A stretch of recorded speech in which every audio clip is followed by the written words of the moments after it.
রমেশ ছিলেন একজন সাধারণ মধ্যবিত্ত পরিবারের ৩০ বছর বয়সী যুবক। তিনি মুম্বাইতে একজন আইটি এক্সিকিউটিভ হিসেবে কাজ করতেন। আগে একটি কোম্পানিতে কাজ করলেও শহরের জীবনের ক্রমাগত ব্যস্ততা তাকে ক্লান্ত করে তুলেছিল। তাই তিনি একটু বিশ্রামের জন্য মায়ানমার ভ্রমণের সিদ্ধান্ত নেন। তিনি ভেবেছিলেন ইয়াঙ্গুনের প্যাগোডা আর মান্দালয়ের ঐতিহাসিক স্থানগুলো ঘুরে দেখবেন, কিন্তু ভাগ্যের পরিকল্পনা ছিল একদম ভিন্ন। মায়ানমারে পৌঁছানোর তৃতীয় দিনে রমেশ এক স্থানীয় গাইডের সঙ্গে দেখা করে এবং তার সঙ্গে জঙ্গল ভ্রমণের পরিকল্পনা করে। সকালের রোদের আলোয় তারা ঘন জঙ্গলের পথে বেরিয়ে পড়ে। শুরুতে সবকিছুই সুন্দর লাগছিল, পাখিদের কিচিরমিচির, লম্বা গাছ আর পথের ধারে ফুটে থাকা রঙিন ফুলগুলো। কিন্তু বিকেল নাগাদ গাইডের হঠাৎ কিছু গুরুত্বপূর্ণ কাজের কথা মনে পড়ে যায়। সে রমেশকে এক জায়গায় বসিয়ে বলে, তুমি এখানে একটু অপেক্ষা করো, আমি 5 মিনিটে ফিরে আসছি। রমেশ অপেক্ষা করতে লাগল। 5 মিনিট, 20 মিনিট, 1 ঘন্টা কেটে গেল, কিন্তু গাইড আর ফিরে এলো না। আতঙ্কে রমেশ চারিদিকে খুঁজতে শুরু করল। সে জোরে জোরে ডাকতে লাগল, কিন্তু চারপাশের নিস্তব্ধ জঙ্গলে কেবল নিজের কণ্ঠের প্রতিধ্বনি ছাড়া আর কোনো উত্তর মিলল না। ধীরে ধীরে সন্ধ্যা নামতে শুরু করল, আর রমেশ বুঝতে পারল সে পুরোপুরি হারিয়ে গেছে। তার মোবাইলে কোনো নেটওয়ার্ক ছিল না, আর ব্যাটারিও প্রায় শেষ হয়ে যাচ্ছিল। অন্ধকার নামার সঙ্গে সঙ্গে জঙ্গল থেকে অদ্ভুত সব শব্দ ভেসে আসতে লাগল। রাতের ঘন অন্ধকারে রমেশ নিজের হাতও দেখতে পাচ্ছিল না। ভয় আর ক্লান্তিতে সে একটা বড় গাছের আড়ালে বসে সকালের জন্য অপেক্ষা করতে লাগল। কিছুক্ষণ পর দূরে কোথাও একটা আবছা আলো দেখতে পেল। আলোটা দেখে তার মনে একটুখানি আশার সঞ্চার হলো, আর সে সেই আলোর দিকে হাঁটা শুরু করল। কাছে যেতেই বুঝতে পারল ওটা একটা টর্চ লাইট। ঠিক তখনই তার সামনে এক মেয়ে এসে দাঁড়ালো। চাঁদের আলোয় তার মুখটা অলৌকিক লাগছিল। প্রায় 25-26 বছর বয়সী সেই মেয়েটি আদিবাসী পোশাক পরেছিল। হাতে বোনা কাপড়, গলায় মুক্তার মালা, কানে বাঁশের দোল, আর কপালে এক বিশেষ চিহ্ন। তার হাতে ছিল একটা জ্বলন্ত মশাল। রমেশ অবাক হয়ে তার দিকে তাকিয়ে রইল। মেয়েটি তার দিকে তাকিয়ে হালকা হাসল। সেই হাসিতে ছিল এক অদ্ভুত মোহময় আকর্ষণ, যেন অজান্তেই রমেশকে নিজের দিকে টেনে নিচ্ছে। মেয়েটি হাতের ইশারায় তাকে নিজের পিছনে আসতে বলল। রমেশ দ্বিধায় পড়ে গেল, যাবে কি যাবে না বুঝতে পারছিল না। কিন্তু জঙ্গলে একা থাকাটা আরও ভয়ঙ্কর মনে হচ্ছিল, তাই সে শেষ পর্যন্ত মেয়েটির পিছনে যাওয়ার সিদ্ধান্ত নিল। বনের ভেতর দিয়ে হাঁটার সময় মেয়েটি মাঝে মাঝে পিছনে ফিরে রমেশের দিকে তাকিয়ে মৃদু হাসত। তার চোখে এক রহস্যময় আলো ছিল, যা রমেশের বুকের ভেতর একটা অজানা অস্থিরতা তৈরি করছিল। প্রায় আধ ঘন্টা হাঁটার পর তারা একটা সুন্দর জলপ্রপাতের কাছে পৌঁছাল।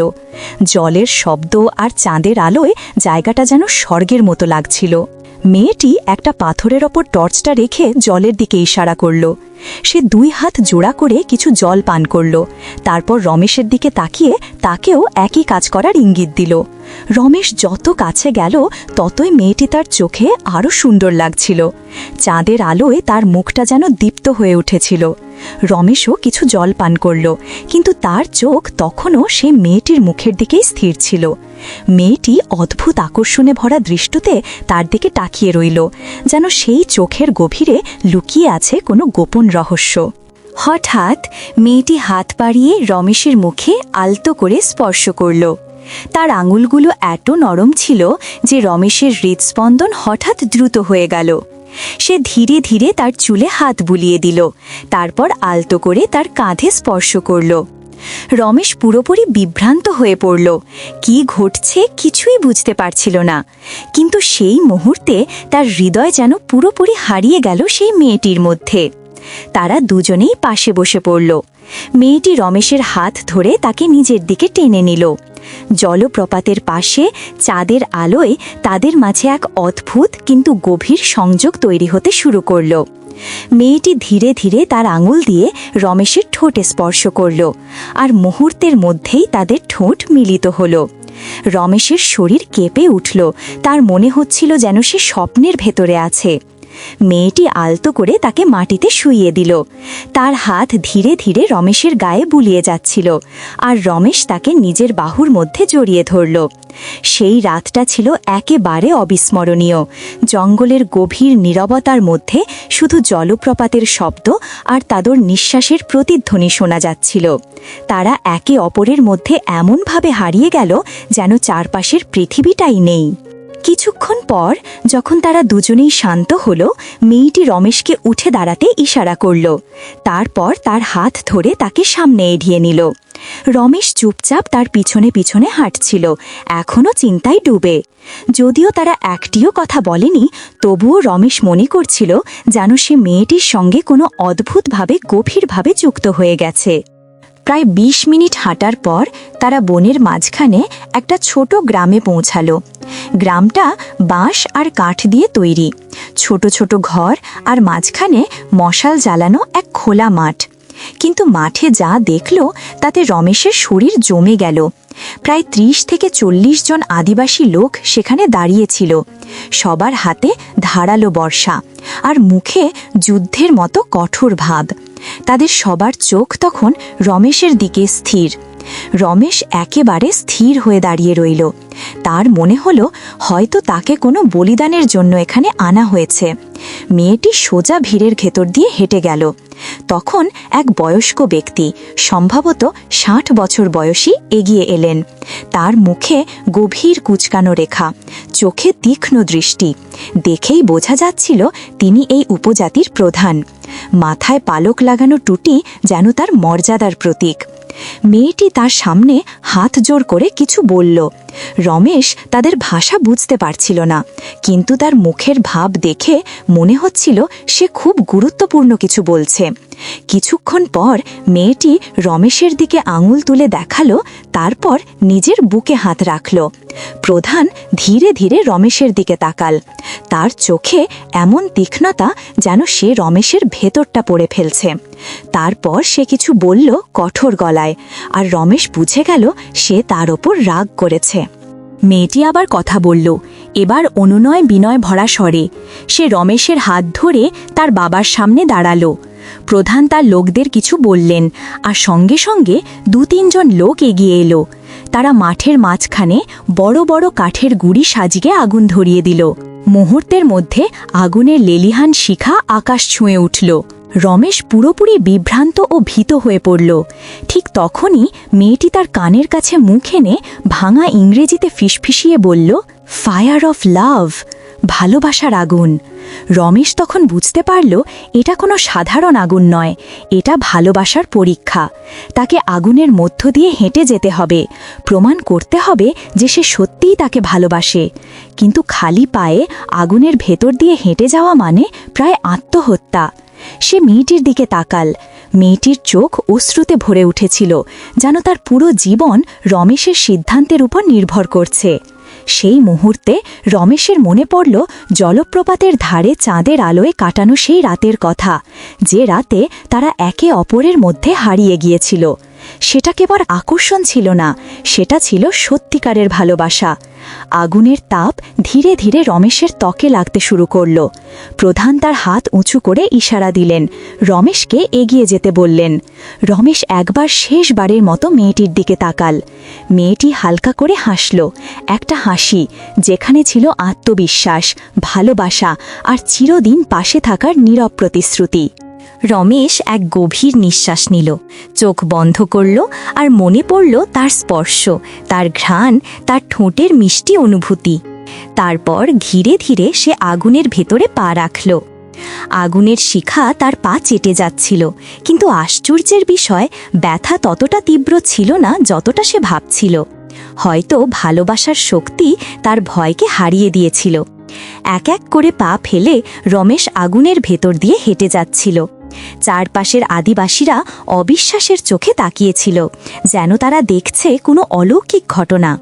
এই বহিরাগত তাদের প্রাচীন পরীক্ষার মুখোমুখি হয়েছে, আর সাহসের সঙ্গে তা পেরিয়ে যাচ্ছে। মেয়েটির চোখের অশ্রু এবার আনন্দের অশ্রুতে পরিণত হল।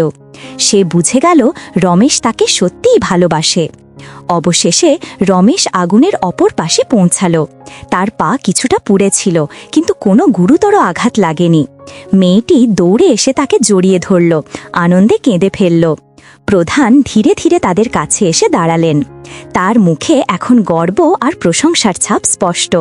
তিনি রমেশের কাঁধে হাত রেখে কিছু বললেন, তারপর তার মেয়েকে ডেকে রমেশের হাত তার হাতে রেখে এক করলেন। সেই মুহূর্তে পুরো উপজাতি আনন্দে ফেটে পড়ল। তারা নাচতে আর গান গাইতে শুরু করল, আগুনের চারিপাশে ঘুরে। চারপাশের অন্ধকার যেন মিলিয়ে গেল, আর রমেশের মনে হল সে শুধু ভালোবাসা নয়, নিজের জীবনেও এক নতুন অর্থ খুঁজে পেয়েছে। শীঘ্রই এক বৃদ্ধা হাতে ফুলের মালা নিয়ে তাদের দিকে এগিয়ে এলেন। তারপর শুরু হলো এক অনন্য বিবাহ অনুষ্ঠান।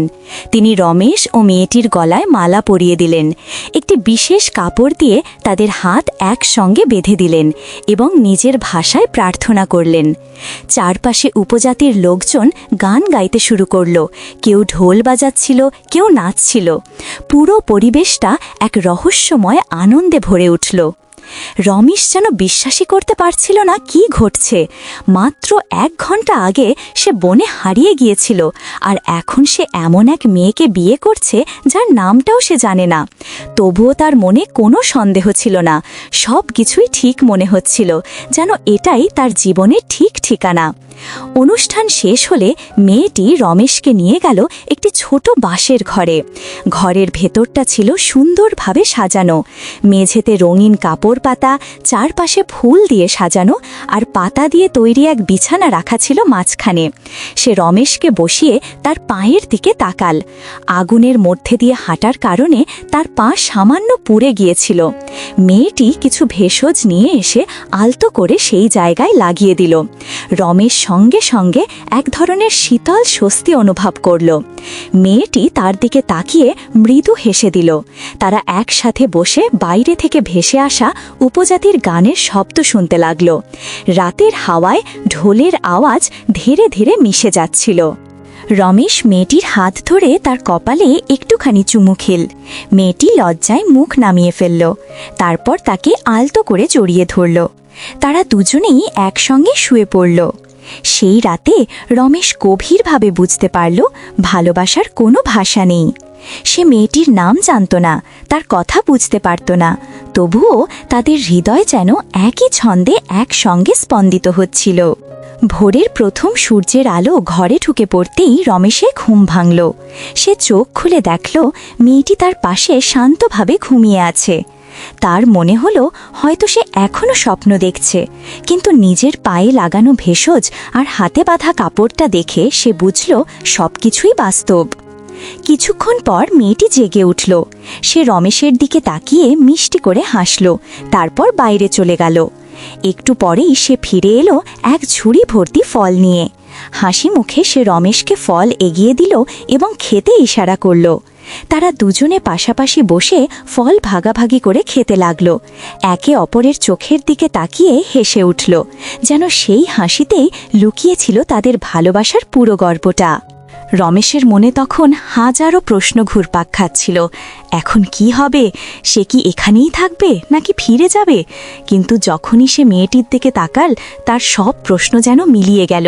সে বুঝল যাই হোক না কেন সে মেয়েটির সাথেই থাকতে চায়। ঠিক তখনই বাইরে থেকে প্রধানের গলার শব্দ ভেসে এলো। মেয়েটি রমেশের হাত ধরে তাকে বাইরে নিয়ে গেল। বাইরে প্রধান আরও কয়েকজনের সঙ্গে দাঁড়িয়েছিল। সে রমেশের দিকে তাকিয়ে হেসে কিছু বলল। একজন যুবক যে একটু ইংরেজি জানত সামনে এসে অনুবাদ করল। সে বলল, প্রধান বলছেন যে রমেশ এখন তাদের গোত্রের একজন। সে চাইলে এখানে থাকতে পারে বা ফিরে যেতে পারে, কিন্তু মেয়েটি সবসময় তার স্ত্রী থাকবে। রমেশ তখন যুবকটিকে মেয়েটির নাম জিজ্ঞাসা করল। লোকটি হেসে বলল, সান্দা, তার নাম সান্দা। রমেশ সান্দার দিকে তাকিয়ে হাসল, আর সান্দাও মিষ্টি করে ফিরে হাসল। নামটা তার কাছে একদম নিখুঁত মনে হলো। সান্দা মানে ভালোবাসা, আকর্ষণ আর স্নেহ, আর সে সত্যিই এই তিনটিকেই জীবন্ত করে তুলেছিল। রমেশ ঠিক করল সান্দাকে ভালোভাবে জানার জন্য এবং তাদের সংস্কৃতি বোঝার জন্য সে কয়েকদিন সেখানে থাকবে। পরে সে ভেবেছিল সান্দাকে শহরে নিয়ে যাবে এবং এক নতুন দুনিয়ার সঙ্গে পরিচয় করিয়ে দেবে। কিন্তু সে জানত সে যেখানেই যাক না কেন জঙ্গলের সেই রাতটা চিরকাল তার মনে থাকবে, যে রাতে সে পথ হারিয়েছিল কিন্তু ভালোবাসা খুঁজে পেয়েছিল, যে রাতে সে আগুনের ভেতর দিয়ে হেঁটে নিজের ভালোবাসার প্রমাণ দিয়েছিল। সেই রাতটা তার জীবন পুরোপুরি বদলে দিল। কিন্তু গল্পটা এখানেই শেষ নয়। এটা ছিল এক প্রেমের শুরু, যা ভাষা, সংস্কৃতি আর সীমারেখার অনেক ওপারে গিয়ে পৌঁছেছিল।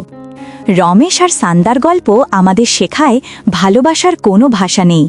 যখন হৃদয় সত্য থাকে তখন সব বাধা অতিক্রম করা যায়, এমনকি যদি তার জন্য আগুনের ভেতর দিয়েও হাঁটতে হয়।